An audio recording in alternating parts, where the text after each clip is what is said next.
keadilan sosial bagi seluruh rakyat Indonesia. Sila kelima, Pancasila, yang terkemas rapi di dalam sebuah ideologi yang harus terrealisasikan di Nusantara. Di tengah pandemik ini, pemerintah berusaha untuk memberikan sebuah solusi dalam bentuk kompensasi, seperti pengurangan biaya listrik misalnya, pembagian sembako, BLT, dan sebagainya. Lantas bagaimana di sektor pendidikan? Kabarnya mahasiswa masih harus membayar full UKT ataupun SPP di tengah perekonomian yang tidak stabil. Aksi mahasiswa kemarin seakan-akan mengisyaratkan bahwasannya kompensasi di sektor pendidikan hanyalah fiksi. Adakah keadilan di sektor pendidikan? Bersama saya, Andi Ashari Rafli Suradi di Ars TV.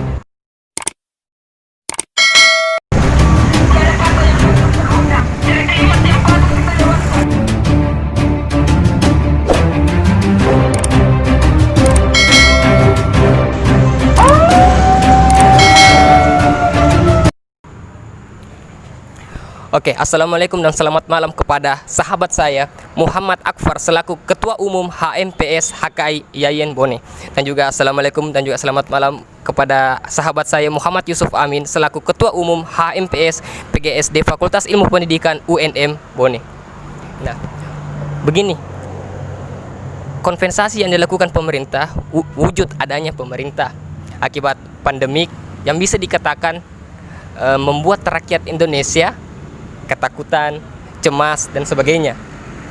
Tetapi ketika kita benturkan dengan realitas, seakan-akan kompensasi hanya menjurus satu sektor saja, yaitu sektor ekonomi. Lantas bagaimana di sektor pendidikan? Nah, tanggapan Muhammad Akfar selaku Ketua Umum HMPS HKI Yayan Bone mengenai fenomena ini seperti apa? Iya, kalau kita berbicara tentang COVID-19, semuanya mungkin terdampak, bukan hanya dari sektor ekonomi, tetapi di sektor pendidikan. Saya selaku perwakilan mahasiswa,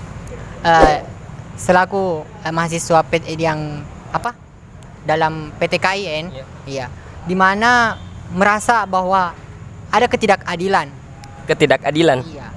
Mengapa saya mengatakan ketidakadilan? Karena di mana pada awal April terbit surat edaran dari Kemenak, di mana di 3 poin tersebut. Di poin pertama yang menjelaskan bahwa ketika dalam dampak COVID sekarang ini kan mahasiswa mengalami dalam sektor ekonominya menurun. Jadi dari itu dalam poin pertama itu bahwa menegaskan bahwa ada penurunan UKT minimal 10%. Ya, tetapi akhir-akhir awal bulan Juni surat edaran itu kembali dicabut. Itu yang mengalami tanda tanya. Sebenarnya ada apa? Apakah mahasiswa tidak terdampak dalam COVID-19 ini? Yang itu menjadi pertanyaan kami semua. Oke, saya potong sebentar. Begini, kan Anda tadi mengatakan bahwasannya ketidakadilan seperti itu. Nah, pertanyaannya, siapa yang tidak memberikan keadilan ini? Ya, yang tidak memberikan keadilan itu pihak dari pihak Kemenak. Tidak memberikan kebijakan-kebijakan yang tersentuh kepada mahasiswa, karena tidak semua mahasiswa itu sama perekonomiannya. Ada mahasiswa yang mungkin orang tuanya ini petani, ada mungkin mahasiswa yang karena dampak dari COVID ini orang tuanya di PHK. Apa yang ingin dibayarkan untuk UKT? Apa yang ingin dibayarkan? Saya potong sebentar, Kak. Begini, tanggapan Muhammad Yusuf Amin selaku Ketua Umum HMPS PGSD Fakultas Ilmu Pendidikan UNM Bone. Nah, Akfar tadi mengatakan bahwasanya tidak ada keadilan di ruang lingkup mahasiswa, karena kita tahu bahwasanya background mahasiswa berbeda-beda. Ada yang petani, bahkan ada orang tuanya yang di PHK.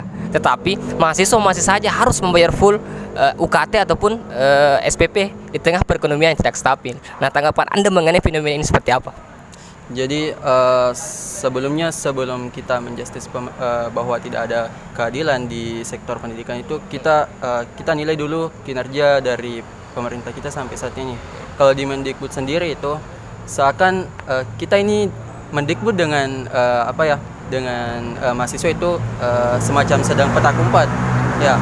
Jadi kemarin sampai beberapa mahasiswa itu memviralkan di media sosial bahwa kemana ini Mendikbud, karena ada problem yang terjadi di universitas atau di kampus-kampus di mana mahasiswa di era yang sangat membeli seperti sekarang ini, di mana perekonomian kebanyakan orang tua itu mengalami kondisi down, itu mahasiswa tetap dibiarkan untuk membayar UKT.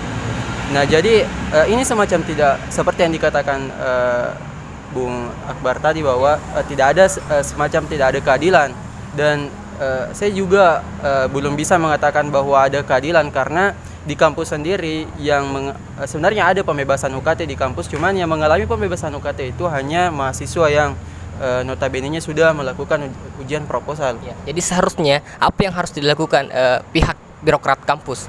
Seharusnya begini, pihak birokrat kampus itu melakukan pendataan. Ya, kita melakukan pendataan siapa saja yang mengalami dampak penurunan ekonomi di masa pandemi ini, karena kan sebagaimana itu sudah ada apalagi prosedurnya di Undang-Undang Dikti sendiri dikatakan bahwa UKT itu bergantung pada di pasal 86 itu ayat 2, UKT itu disesuaikan dengan kondisi ekonomi. Dan di Undang-Undang Nomor 22 sendiri tahun 2015 dikatakan bahwa PTN itu berhak melakukan penataan ulang UKT ketika misalkan yang membiayai mahasiswa ini mengalami penurunan ekonomi.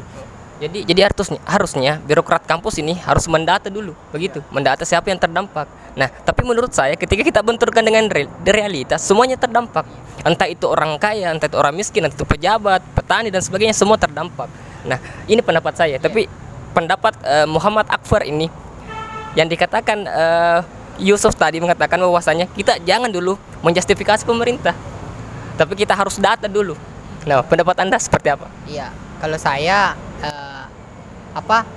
kalau sebenarnya jadi kalau kita berbicara tentang COVID, semuanya berdampak, mulai dari sektor ekonomi, pendidikan, semuanya terdampak. Bahkan di pihak swasta semua terdampak, perusahaan-perusahaan terdampak, karena buktinya banyaknya karyawan yang di PHK. Yang dimana karena kita ini berbicara tentang mahasiswa, semua mahasiswa beda-beda perekonomiannya. Nah, jadi untuk pihak rektorat, karena pihak rektorat lah yang mampu melihat kondisi kami seperti apa. Gini, apa sih perbedaan PTN ataupun PTS pada saat ingin memberikan kebijakan? Nah, karena ada yang saya dengar bahwasanya PTS itu tidak perlu terlalu bagaimana lah sama pemerintah. Nah, Anda melakukan studi pembelajaran yang notabene-nya kampus PTN, kampus negeri. Iya. Ada tidak kompensasi yang dekat-dekat ini akan turun ke mahasiswa, entah itu pengurangan UKT atau apa? Kalau sejauh ini yang saya ketahui belum ada kepastian, karena sejauh ini kan masih dalam sistem final atau UAS. Jadi untuk mengenai kebijakan dari pihak rektorat itu belum ada.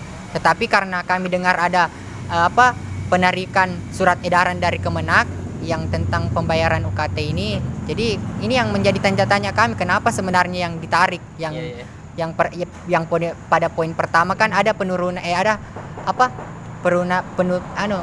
diskonan UKT. Menjadi tanda tanya kenapa ditarik kembali, kurang lebih seperti itu. Nah, kira-kira menurut Akbar ini kenapa ditarik kembali? Iya, itu yang menjadi tanda tanya di lingkungan mahasiswa. Sebenarnya ada apa? Karena alasan dari Kemenak ini bahwa karena adanya pemotongan anggaran. Iya, pemotongan anggaran karena dampak COVID, sehingga pemotongan anggaran di bidang PTKIN. Nah, kalau di UNM sendiri ada tidak kompensasi yang sudah keluar untuk meringankan beban mahasiswa melalui yang terkena dampak pandemik ini? Kalau di UNM sendiri saat ini alhamdulillah sudah ada kebijakan dari rektor. Cuman kami tidak bisa langsung percaya begitu saja. Jadi kita perlu bukti dulu, karena belajar dari sebelum-sebelumnya itu sering ada yang namanya yang kalau teman-teman kawan mahasiswa itu bilang tukang janji-janji saja. Iya, jadi kita perlu realisasi dulu, bukan hanya janji-janji bilang katanya akan ada penurunan UKT seperti ini, begini prosedurnya. Kita perlu bukti bahwa teman-teman kami yang terdampak itu betul-betul mengalami diturunkan UKT-nya atau mungkin dibebaskan dari pembayaran UKT ini. Jadi kita perlu bukti. Kalau sejauh ini sudah ada langkah dari rektor sendiri. Tapi terrealisasinya belum. Ya, realisasinya belum ada. Oh, kalau aspirasi daripada Muhammad Yusuf ini, dia korban PHP lah. Korban PHP lah. Karena ya saya sering mengatakan bahwasanya bukan cuma di birokrat kampus ya, kampanye lah anggaplah. Seakan-akan dia hanya memikirkan bagaimana caranya dia duduk, tapi lupa bagaimana memikirkan cara dia setelah duduk, kurang lebih seperti itu. Nah, pertanyaan terakhir, kira-kira menurut Anda selaku Ketua Umum HMPSHK Yayan Bone, solusi apa yang mesti harus terrealisasikan di lingkungan mahasiswa?